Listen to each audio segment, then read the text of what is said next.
वक्रतुंड महाकाय सूर्यकोटी समप्रभ निर्विघ्नं कुरु मे देव सर्व कार्येषु सर्वदा। ओम गणगणपते नमः। अवधूत चिंतन श्री गुरुदेव दत्त श्री स्वामी समर्थ। तुमच्या सगळ्यांचं मी कामिनीज होम या आपल्या YouTube चॅनलमध्ये पुन्हा एकदा खूप खूप मनापासून स्वागत करते। 31 मार्च 2025 ला स्वामी महाराजांचा जो प्रगट दिन आहे त्यानिमित्ताने स्वामी सेवेकरी प्रत्येक ज्या घरामध्ये स्वामींचे पारायण करत आहेत, म्हणजे स्वामी चरित्र सारामृत असेल किंवा स्वामीचा तारक मंत्र असेल, तर त्याच पद्धतीने आता ह्या 3 दिवसांमध्ये आज आहे 28 तारीख, 28, 29, 30 आणि 31 तारखेला आहे स्वामींचा प्रगट दिन। तर राहिलेले आहेत 3 दिवस। तुम्ही उद्यापासून जरी चालू केली सेवा आणि 3 दिवस जरी 3 पारायण केले तरी सुद्धा होतात, परंतु स्वामींची सेवा नेमकं कशी करायची आहे किंवा स्वामींचं पारायण हे कसं करावं, स्वामींचं पारायण करण्यासाठी लागणाऱ्या गोष्टी म्हणजे काय, स्वामींची मूर्ती असायलाच लागते का, स्वामींचा फोटो असावाच लागतो घरामध्ये, स्वामींचं चरित्र सारामृत म्हणजे ते म्हणजे नेमकं काय, जे स्वामी सेवेमध्ये नवीन जोडले जाणार आहेत किंवा ज्यांना स्वामींची सेवा करण्याची इच्छा आहे परंतु त्यांना वेळ मिळत नाही अशांनी काय करावं, ज्यांना पारायण करणं शक्य नाहीये, ज्यांना 11 माळी जप करणं शक्य नाहीये, घरामध्ये बरेचसे प्रॉब्लेम असतात किंवा घरामध्ये एकत्र कुटुंब आहे, भरपूर कामं आहेत किंवा ज्यांना जे ड्युटी करतात, जे बाहेर जातात, काम करतात आणि त्यांना तेवढा वेळ मिळत नाही की त्यांनी 1 तास देखील द्यावं किंवा एखादं जरी अध्याय तुम्ही वाचलं तर 3 अध्याय जे आहे आपल्या रोजचे नित्य सेवेचे ते देखील करणं जर शक्य नसेल तर तुम्ही स्वामींच्या सेवेप्रती काय करू शकता, तर त्याच्या संदर्भामध्ये हा व्हिडिओ आहे।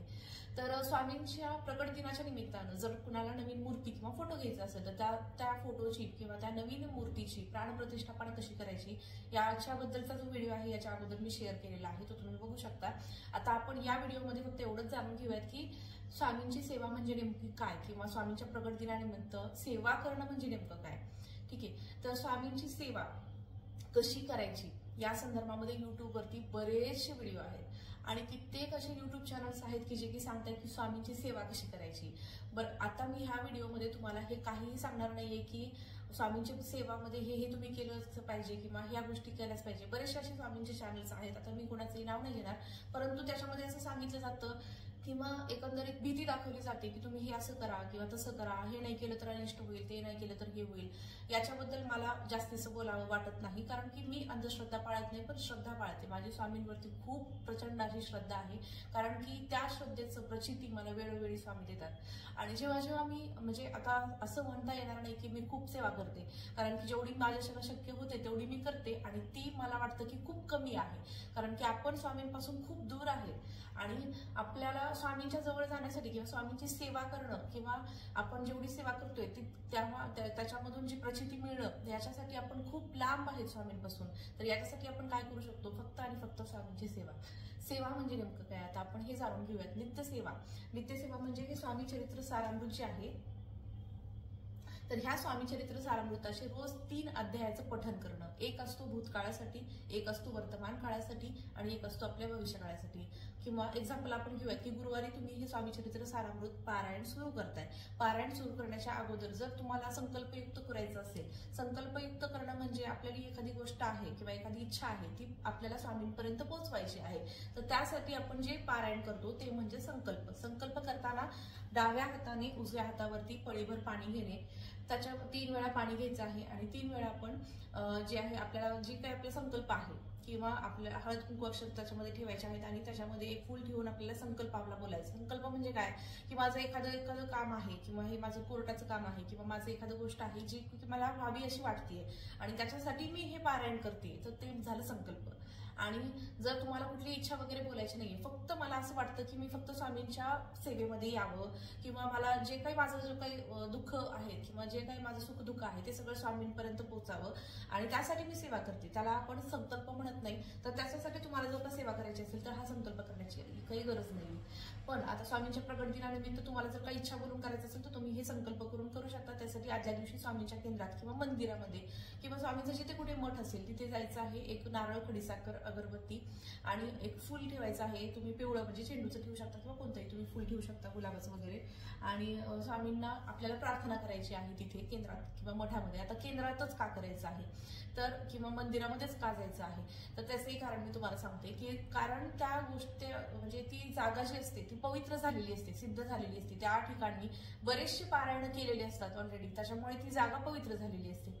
आता आपण जर का तुम्हाला शक्य झालंच नाही केंद्रात मंदिरामध्ये वगैरे जाणं तर तुम्ही घरात देखील करू शकता. असं काही नाही की तुम्ही तिथंच जाऊन करायला पाहिजे. आपल्या घरामध्ये जो स्वामींचा फोटो असेल किंवा मूर्ती असेल तर त्याच्यासमोर देखील आपण नारळ खडीसाखर असा संकल्प करू शकतो, म्हणजे आदल्या दिवशी ठेवू शकतो. आणि जेव्हा तुमचं पारायण संपेल किंवा जेव्हा तुम्हाला शक्य होईल तेव्हा जाऊन ते केंद्रामध्ये तुम्ही अर्पण करू शकता, म्हणजे जे की स्वामींच्या नावानं आपण ठेवलेलं आहे. ठीक आहे, तर हे झालं संकल्प. आता संकल्प आपण त्याच ठिकाणी का करायचा आहे, कारण की त्या जागेमध्ये तेवढी त्याची ताकद आहे, पवित्रता आहे की तुम्ही जे काही बोलताय ते लवकर देवापर्यंत कनेक्ट होतं. म्हणून आपण स्वामींच्या केंद्रामध्ये जायचं आहे. आता संकल्पयुक्त करताना जे तुम्ही ज्या पद्धतीने केलेलं आहे, म्हणजे रोज मी एक पारायण म्हणजे 1 ते पूर्ण 21 अध्याय हे एका दिवशी वाचणं, म्हणजे एक पाठी, म्हणजे एका जागेवर करणं, एका आसनी, म्हणजे त्याला आपण म्हणतो पूर्ण एक पारायण. तर तुम्हाला ते करायचं असेल तुम्ही तसं बोलू शकता, पण बोलल्याप्रमाणे करावं लागतं. म्हणूनच करताना कधी पण संकल्प असं नाही करायचा की मी अखंड सेवा करेन किंवा खंड पडू देणार नाही, असं नाही म्हणायचं. कारण की खंड हा पडतोच, कारण की आपण संसारिक आहोत, आपल्याला बरेचसे कामं असतात, लहान मुलं आहेत, घरामध्ये बरेचसे आजारी व्यक्ती आहेत, म्हणजे फॅमिलीमध्ये डिस्टर्ब न होता कसं आहे प्रपंच आणि परमार्थ ह्या दोन्ही गोष्टींची सांगड घालणं इतकं सोपं नाहीये. कारण की आपल्याला माहिती आहे, म्हणजे बऱ्याच जणी, म्हणजे माझ्या ज्या काही मैत्रिणी बघतायत त्या व्हिडिओ, सगळ्या जणी शिकलेल्या आहेत, सगळ्या म्हणजे साक्षर आहेत आणि त्या काही बाहेर कमवतात. आता ज्यांना सगळ्या गोष्टी जमतात, म्हणजे सगळ्या काही करून त्यांच्यासाठी नाहीचे, पण ज्यांना सगळं काही करून स्वतःची चिडचिड न होता जेवढं आपल्याला परमार्थ करता येतो तेवढा करावा. घरातल्यांची सगळ्यांची हेळसांड न होता, मुलांची हेळसांड न होता, असं मला म्हणायचंय. तर आपल्याला जेवढं शक्य आहे तेवढं आपण म्हणायचं आहे की 7 अध्याय करेन, 3 अध्याय करेन रोज, हे अशा पद्धतीने आपण म्हणायचं आहे आणि त्या पद्धतीने करायचं आहे. म्हणूनच म्हटलं की अखंड म्हणायचं नाहीये, अशा पद्धतीने आपण संकल्प करायचा आहे. तर हे झालं स्वामींच्या तारक मंत्राचं तीर्थ, जे की आपल्या घरातल्या सगळ्या व्यक्तींना आपल्याला द्यायचं आहे. ते तारक मंत्राचं जे तीर्थ आहे त्यामध्ये खूप शक्ती असते. मग लहान मुलांना किंवा एकदम म्हणजे असं जे आपण म्हणतो की एकदम लहान मुलं आहेत 1 वर्षाच्या आतले, त्यांना देखील आपण देऊ शकतो. त्यांच्यामध्ये देखील जे त्याच्यातली एनर्जी आहे ती त्यांच्यामध्ये जात, म्हणजे पॉवरफुल आपण म्हणू शकतो त्या तारक मंत्राचे तीर्थ. तर हे तुम्ही करू शकता. तारक मंत्राचे तीर्थ 11 वेळा शक्य असेल 11 वेळा म्हणा, किंवा 11 शक्य नसेल तर 7 किंवा 5 किंवा 3 असं देखील करू शकता. तर विषम आकड्यांमध्ये तुम्ही तारक मंत्राचे तीर्थ, तारक मंत्र म्हणू शकता. 11 शक्य नसेल तर कमी देखील, किंवा 1 वेळा जरी म्हटलं मनोभावे तरी सुद्धा बसेल. हे जर शक्य नसेल तरी सुद्धा आणखीन सेवा करण्याचे दुसरे मार्ग देखील आहेत. म्हणजेच 11 माळी स्वामींचा मंत्र, षडाक्षरी मंत्र, श्री स्वामी समर्थ, श्री स्वामी समर्थ. आता 11 माळी करायचं म्हणून फास्ट करण्यात अर्थ नाही. तुम्हाला जेवढं शक्य आहे तेवढंच करायचं. 3 शक्य असेल रोज 3च करा, पण ते मनोभावे, म्हणजे हळूहळू श्री स्वामी समर्थ, श्री स्वामी समर्थ असं म्हणायचं आहे. खूप फास्ट म्हणतोय, आपल्यालाच कळत नाही आपण काय किती वेळा म्हटले, ते याला अर्थ नाही.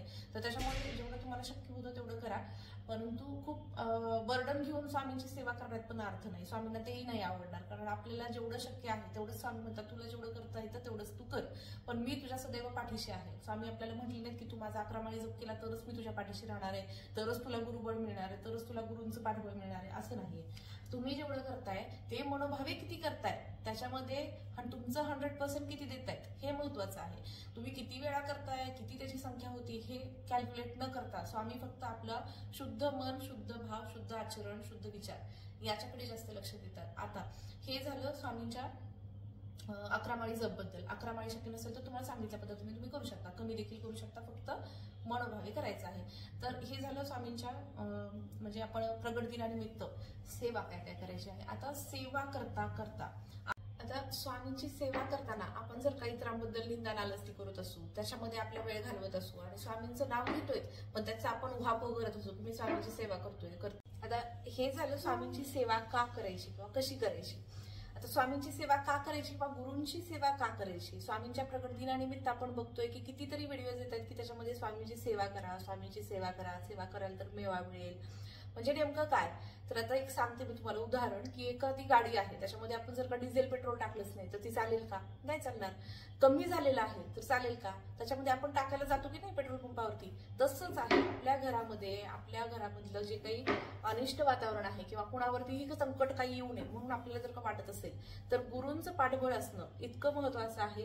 जर आपण गुरूंची सेवा केली तर गुरु आपल्याला त्यातून तारतात. आपण जेवढी सेवा जास्ती करू तेवढे आपले पहिलेचे जे वाईट कर्म आहेत ते कमी कमी कमी होत जातात आणि पुन्हा आपली प्रगती व्हायला लागते. बऱ्याच वेळा असं होतं की आपण सेवा चालू केली आहे आणि संकट वाढत जातात. मग आपल्याला वाटतं की आपण तर आतापर्यंत करत नव्हतो, आता करायला लागलोय तर आता वाढायला लागलेत, म्हणजे मी करू नको का, असं खूप वेळा होतं. कारण की स्वामी तेव्हा आपली परीक्षा बघतात. आता तुम्ही म्हणाल अगोदर आपण अडचणीत येतात, पुन्हा आणखीन स्वामी परीक्षा बघतायत. हो, कारण की स्वामींच्या सेवेमध्ये येणं हे स्वामींनी आपल्याला निवडलेलं आहे. आपण नाही करायला लागलो स्वामींची सेवा, आपण नाही जात केंद्रात.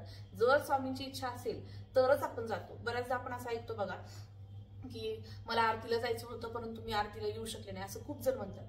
का? कारण की त्यांना स्वामींनी तिथपर्यंत बोलवलेलंच नसतं. आपली जर काही इच्छा असेल तर आपण जाऊ शकत नाही, पण स्वामींची इच्छा असेल तरच आपण तिथपर्यंत जातो. आता तुम्ही म्हणता एखादं तुम्ही स्वामी चरित्राचं पारायण तुम्हाला करायचं आहे, करायचंच म्हणल्यानंतर ठरवल्यानंतर आपण करतो. पण जर का आपल्याला वाटलं की नाही नाही माझ्याच्यानं होणारच नाही, मी नाहीच करणार, एवढं मला होणारच नाही, इतकं मला सगळं काही म्हणजे सगळं घरातलं सगळं मॅनेज करून मी करू शकत नाही, तर तुम्ही नाही करू शकणार. तुम्ही ठरवलं तरच तुम्ही करू शकतात. आणि ठरवल्यानंतर केल्यानंतर जे अनुभव येतात ना त्याच्यापासून आपण म्हणजे खूप आपण वेगळं होतो की म्हणजे आपल्याला प्रत्येक गोष्टीकडे बघण्याचा दृष्टिकोन आपला बदलतो. आपल्या घरामध्ये आपल्या आजूबाजूच्या परिसरामध्ये आपल्याला लोक काय बोलतात किंवा आपल्या घरामध्ये आयुष्यामध्ये जे काही चाललेलं आहे त्याच्याबद्दल बघण्याचा दृष्टिकोन आपला बदलतो. जेव्हा आपण अध्यात्माकडे जोडले जातो किंवा अध्यात्माकडे आपण कनेक्ट होतो तेव्हा आपले जे विचार आहेत ते विचार पण बदलायला लागतात. म्हणून स्वामींची सेवा करायची, म्हणून गुरूंची सेवा करायची किंवा कोणत्याही देवाची सेवा उपासना करायची म्हणून करायची. किंवा आपण म्हणू शकतो एखाद्या वेळेस समजा आपल्याकडे खूप पैसा आले पण आपल्याला माहितीच नाही की त्याचं काय करायचंय, तर काय गरज म्हणजे काय उपयोग त्याचा. शेवटी सगळ्याच गोष्टी पैशांमध्ये मोजता नाहीयेत, तोलता नाहीयेत. सगळ्या गोष्टी जर का मोजता आल्या असत्या तर सगळ्यात जे श्रीमंत आहेत ते तर खुश झाले असते ना, नाहीत ना. म्हणूनच जेव्हा आपल्याला वर जायचं आहे तेव्हा स्वामी म्हणजे आपण म्हणतो की ज्या काही आपल्याला गोष्टी घेऊन जायच्या आहेत फक्त आपले चांगले कर्म आणि आपले वाईट कर्म, बाकी सगळं इथं जमिनीवरच राहणार आहे. म्हणून कुठल्याही गोष्टीचा आपण आल्यानंतर त्याचा अतिरेक करू नये किंवा आपल्याला म्हणजे सोप्या भाषेमध्ये आपण कुठल्याही गोष्टीचा आपल्याकडे जर जास्ती आली तर वाज करू नये.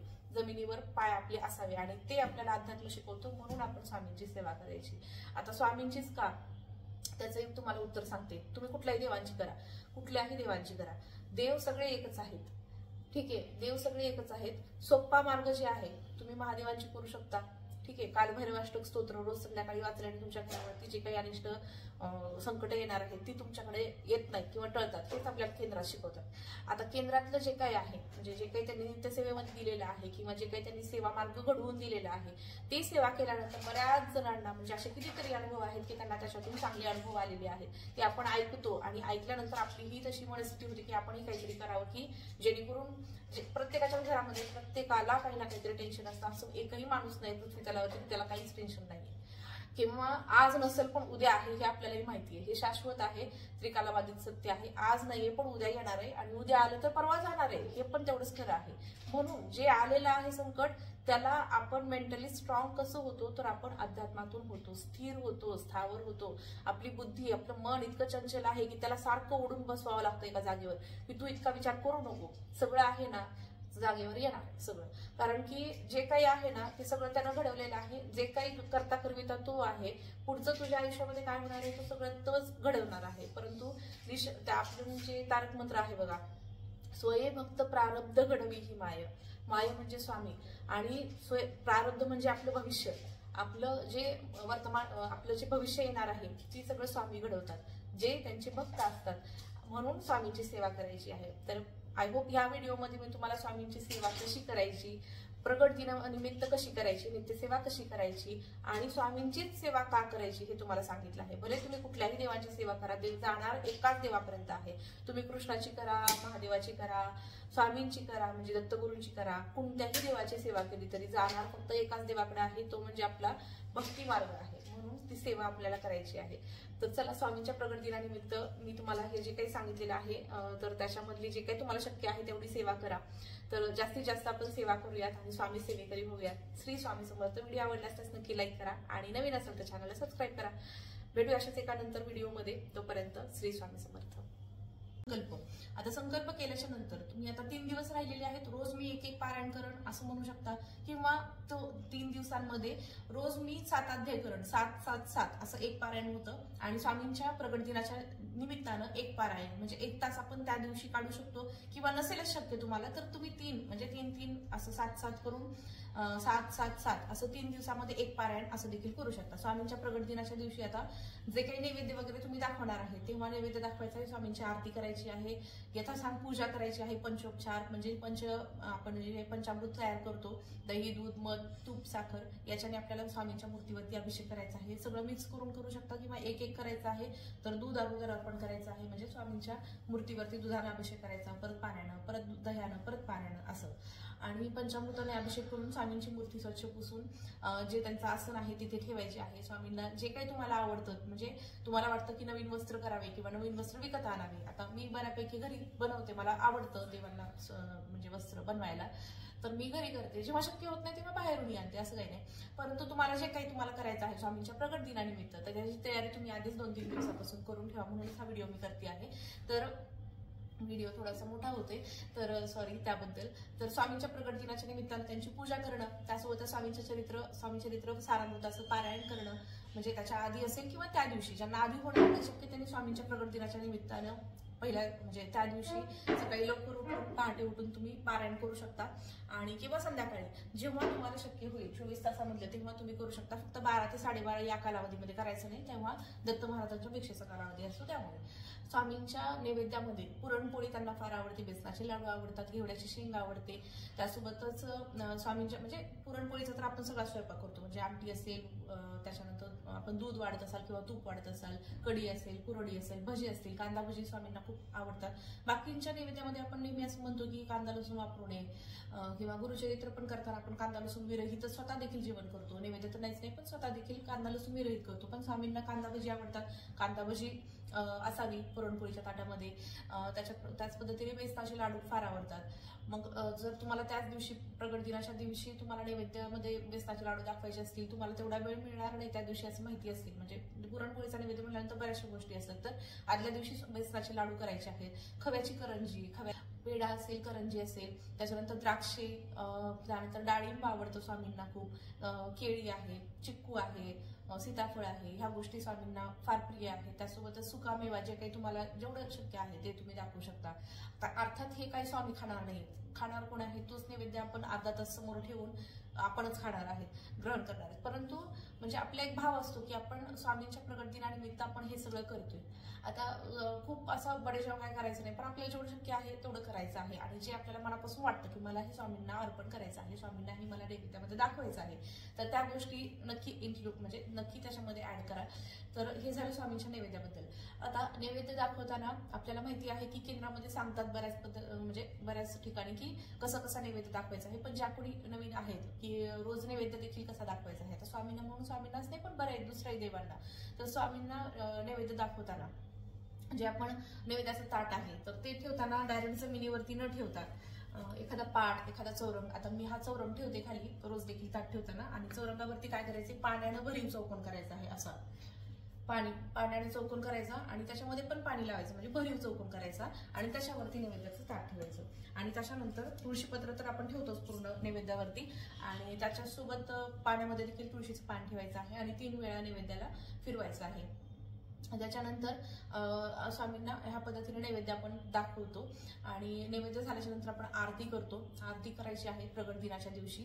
तर अशा पद्धतीने स्वामींची नित्य सेवा किंवा स्वामींची सेवा प्रगट दिनानिमित्त आपण करू शकतो. स्वामी चरित्र सारामृत बद्दल तुम्हाला मी सांगितलं, त्याच पद्धतीने याच्या अगोदरच्या व्हिडिओमध्ये मी तुम्हाला सांगितलं होतं की तारक मंत्र आणि तारक मंत्राचं पठण, तर 11 वेळा तारक मंत्र देखील तुम्ही करू शकता, जर का तुम्हाला स्वामी चरित्र सारामृत करणं शक्य नसेल तर किंवा त्याच्यासोबत तुम्हाला शक्य असेल तर तेही देखील करू शकता. स्वामींचं तारक मंत्र जो आहे, निशंक होई रे म्हणा, निर्भय होई रे म्हणा, जर तुमच्याकडे नसेल तर तुम्ही युट्यूबला लावून ते ऐकल्यानंतर लगेचच पाठ होतं, किंवा लावून देखील ऐकून श्रवण करत करत पठण करू शकता. निशंक होई रे म्हणा, निर्भय होई रे म्हणा, याच्याने तुम्ही सर्च करू शकता. गुगलवरती देखील फोटो येतो, त्याचं तुम्ही पठण करू शकता. तर हे तारक मंत्राचं पठण 11 वेळा एका तांब्यामध्ये किंवा एका ग्लासमध्ये पाणी भरून घ्यायचं आहे, आणि उजवा हात जो आहे आपला त्या ग्लासवरती ठेवायचा आहे, आणि हे 11 वेळा पठण करायचं आहे. ते झालं स्वामींचं. हे झालं स्वामींच्या तारक मंत्राचं तीर्थ, जे की आपल्या घरातल्या सगळ्या व्यक्तींना आपल्याला द्यायचं आहे. ते तारक मंत्राचं जे तीर्थ आहे त्यामध्ये खूप शक्ती असते. मग लहान मुलांना किंवा एकदम म्हणजे असं जे आपण म्हणतो की एकदम लहान मुलं आहेत 1 वर्षाच्या आतले, त्यांना देखील आपण देऊ शकतो. त्यांच्यामध्ये देखील जी त्याच्यातली एनर्जी आहे ती त्यांच्यामध्ये जात म्हणजे पॉवरफुल आपण म्हणू शकतो त्या तारक मंत्राचे तीर्थ, तर हे तुम्ही करू शकता. तारक मंत्राचे तीर्थ 11 वेळा शक्य असेल 11 वेळा म्हणा, किंवा 11 शक्य नसेल तर 7 किंवा 5 किंवा 3 असं देखील करू शकता. तर विषम आकड्यांमध्ये तुम्ही तारक मंत्राचे तीर्थ तारक मंत्र म्हणू शकता. 11 शक्य नसेल तर कमी देखील, किंवा 1 वेळा जरी म्हटलं मनोभावे तरी सुद्धा बसेल. हे जर शक्य नसेल तरी सुद्धा आणखीन सेवा करण्याचे दुसरे मार्ग देखील आहेत. म्हणजेच 11 माळी स्वामींचा मंत्र, षडाक्षरी मंत्र, श्री स्वामी समर्थ, श्री स्वामी समर्थ. आता 11 माळी करायचं म्हणून फास्ट करण्यात अर्थ नाही. तुम्हाला जेवढं शक्य आहे तेवढंच करायचं. 3 शक्य असेल रोज 3च करा, पण ते मनोभावे म्हणजे हळूहळू श्री स्वामी समर्थ, श्री स्वामी समर्थ असं म्हणायचं आहे. खूप फास्ट म्हणतोय आपल्यालाच कळत नाही आपण काय किती वेळा म्हटले, ते याला अर्थ नाही. तर त्याच्यामुळे जेवढं तुम्हाला शक्य होतं तेवढं करा, परंतु खूप बर्डन घेऊन स्वामींची सेवा करण्यात पण अर्थ नाही. स्वामींना तेही नाही आवडणार, कारण आपल्याला जेवढं शक्य आहे तेवढंच स्वामी म्हणतात तुला जेवढं करता येतं तेवढंच तू कर, पण मी तुझ्या सदैव पाठीशी आहे. स्वामी आपल्याला म्हटले नाहीत की तू माझा 11 माळी जप केला तरच मी तुझ्या पाठीशी राहणार आहे, तरच तुला गुरुबळ मिळणार आहे, तरच तुला गुरूंचं पाठबळ मिळणार आहे, असं नाहीये. तुम्ही जेवढं करताय ते मनोभावे किती करताय त्याच्यामध्ये तुमचं 100% किती देतायत हे महत्वाचं आहे.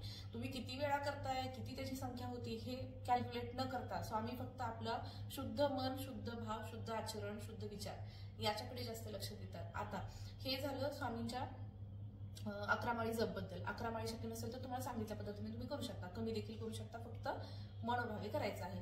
तर हे झालं स्वामींच्या म्हणजे आपण प्रगट दिनानिमित्त सेवा काय काय करायची आहे. आता सेवा करता करता आता स्वामींची सेवा करताना आपण जर काही इतरांबद्दल निंदा नालस्ती करत असू, त्याच्यामध्ये आपला वेळ घालवत असू आणि स्वामींचं नाव घेतोय पण त्याचा आपण उहापोह करत असू, मी स्वामींची सेवा करतोय करतेशी. आता स्वामींची सेवा का करायची किंवा गुरूंची सेवा का करायची. स्वामींच्या प्रगट दिनानिमित्त आपण बघतोय की कितीतरी व्हिडिओज येतात की त्याच्यामध्ये स्वामींची सेवा करा, स्वामींची सेवा करा, सेवा कराल तर मेवा मिळेल. म्हणजे नेमकं काय, तर आता एक सांगते मी तुम्हाला उदाहरण की एखादी गाडी आहे त्याच्यामध्ये आपण जर का डिझेल पेट्रोल टाकलंच नाही तर ती चालेल का, नाही चालणार.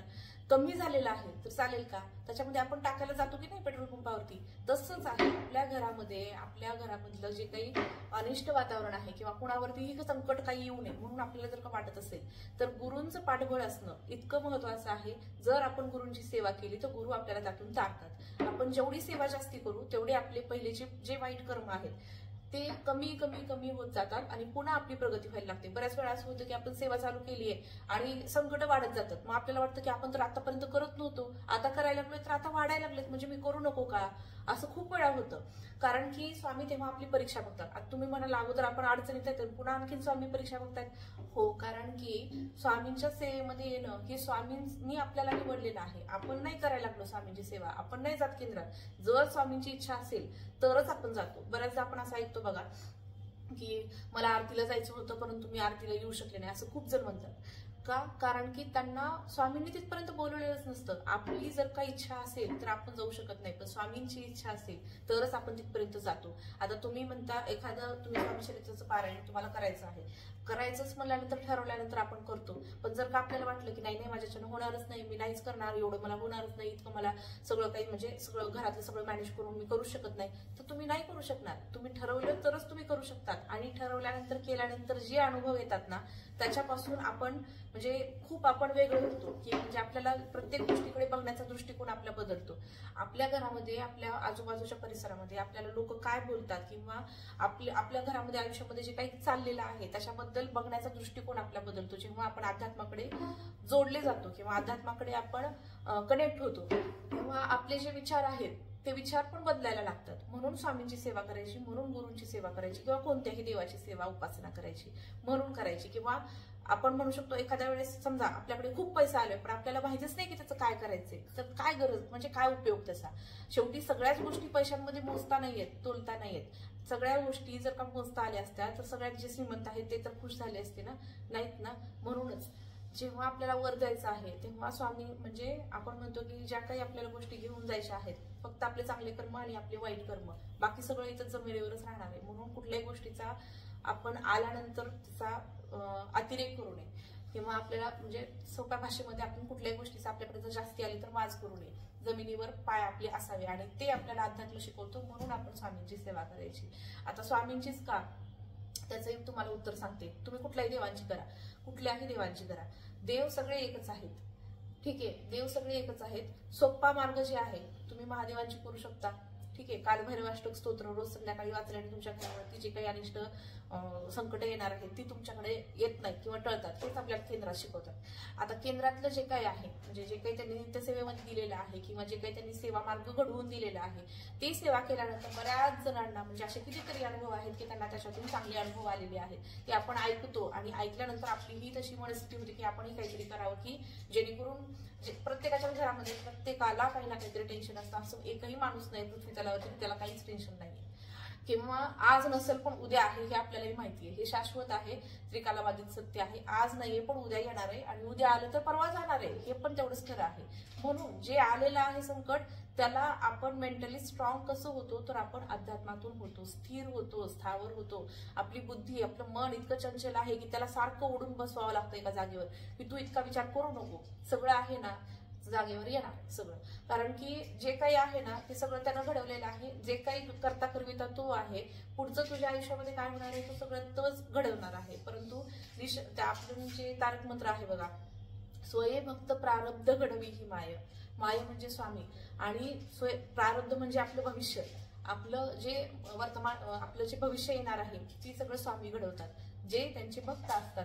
म्हणून स्वामींची सेवा करायची आहे. तर आय होप या व्हिडिओमध्ये मी तुम्हाला स्वामींची सेवा कशी करायची, प्रगट दिनानिमित्त कशी करायची, नित्यसेवा कशी करायची आणि स्वामींचीच सेवा का करायची हे तुम्हाला सांगितलं आहे. भले तुम्ही कुठल्याही देवांची सेवा करा, देव जाणार एकाच देवापर्यंत आहे.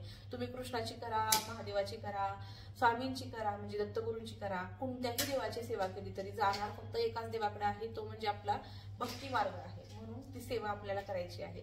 तर चला, स्वामींच्या प्रगट दिनानिमित्त मी तुम्हाला हे जे काही सांगितलेलं आहे तर त्याच्यामधली जे काही तुम्हाला शक्य आहे तेवढी सेवा करा. तर जास्तीत जास्त आपण सेवा करूयात आणि स्वामी सेवेकरी होऊयात. श्री स्वामी समर्थ. व्हिडिओ आवडल्यास तर नक्की लाईक करा आणि नवीन असेल तर चॅनलला सबस्क्राईब करा. भेटूया अशाच एका नंतर व्हिडिओमध्ये. तोपर्यंत श्री स्वामी समर्थ.